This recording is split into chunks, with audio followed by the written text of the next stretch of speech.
What's up, guys? Sean Rochester, 5 Reasons Sports, bringing you my 5 keys. Tweeted these out earlier. Going to run through these very fast ahead of Game 12 against the Nets on November 16th. Before I do that, check out in the description. There's a link for the finish line. Get yourself some gear ahead of the holidays. Jerseys, shoes, socks, whatever you're looking for. Finish Line's got you covered, and get yourself $10 off a $100 purchase using the link in the description. First time we've had a rematch of an opponent that we played before. The Nets got us last time, 109-105. If you remember back to that game, a tragic way to finish the game. Just completely blew a lead, lost it in the fourth quarter, which was a trend. We're starting to get a little bit better with that, but we'll see how this game turns out tonight.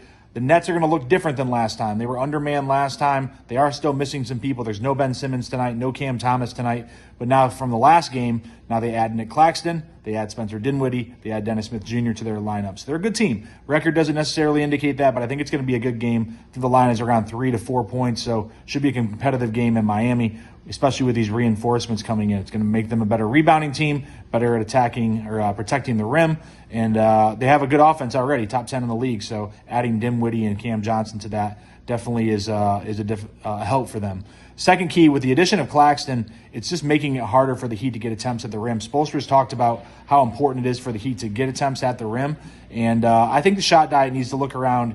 I said this earlier, 30% at the rim, 35% mid-range, 35% three. It doesn't have to be perfect. It's gonna waver a couple percentages, but balance is the key. That's about a third, from each range.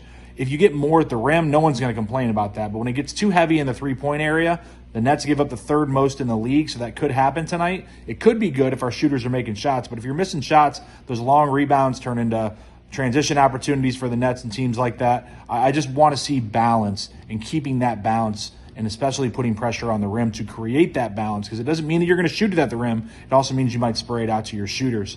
Third key, the return of Caleb Martin tonight. Eastern Conference Finals, almost MVP last year. He's played in one game this year. I think the rotation will get tweaked a little bit. I think he's going to be eased back in. I still think Duncan Robinson and Jaime Jaquez are going to be critical. They're still going to have their roles.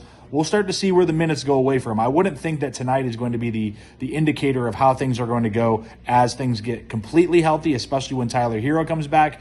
But the Heat are 6-1 when Duncan scores more than 10 points. He's a key. When Jaime Jaquez scores more than 10 points, 4-0. Those guys right now are the indicators that when we get help from the supporting cast, especially those two, our record is very good. In order to survive without Tyler, you're going to have to continue to get contributions from those guys, Kyle Lowry, different guys off the bench, Haywood Highsmith, etc. Caleb Martin coming into the lineup. You just can't rely on Bam and Jimmy and say, you got to carry us the whole way. We need help.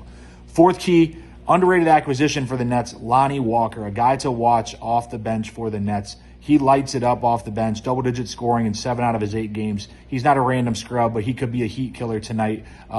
His player props, usually around 7 to 8.5 points, over-under. It's up to 9.5. You can get that on Better Edge. I still bet the over, but he's a guy that you just got to watch out for because he's a killer in terms of coming off the bench and just getting hot and knocking down shots. Fifth key, I talked about the Nets having a top 10 offense, right around a 115 offensive rating so far this season. I think the key tonight, one thing to watch, is if we can hold them below that.